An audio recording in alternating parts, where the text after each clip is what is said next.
சிவகார்த்திகேயனோட 25வது படம் என்னன்னு கேட்டிங்கன்னா, அந்த படத்துக்கு ஜிவி பிரகாஷ் இசையமைச்சிருக்காருங்க. அது மட்டும் இல்லைங்க, அந்த படத்துக்கோட டைட்டில் டீசர் நமக்கு ஏற்கனவே நமக்கு தெரியுமுங்க.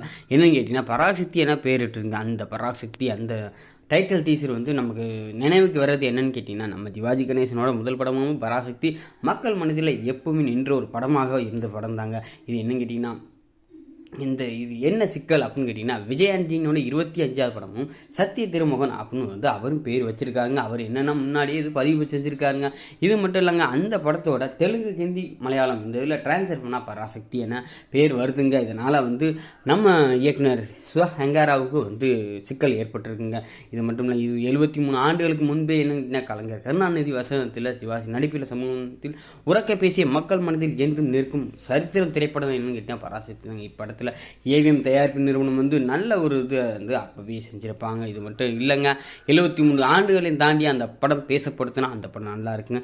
இதுக்கு என்னன்னு கேட்டிங்கன்னா, ஏவிஎம் ப்ரொடக்ஷன் நிறுவனம் சிவகார்த்திகேயனுக்கு பாராட்டுகள் தெரிவிச்சிருக்காங்க. இந்த மாதிரி அடுத்தடுத்த நியூஸ்களை தெரிஞ்சுக்கணும் அப்படின்னா நம்ம சேனலை சப்ஸ்கிரைப் பண்ணுங்கள், லைக் பண்ணுங்கள், ஷேர் பண்ணுங்கள். தேங்க்யூ.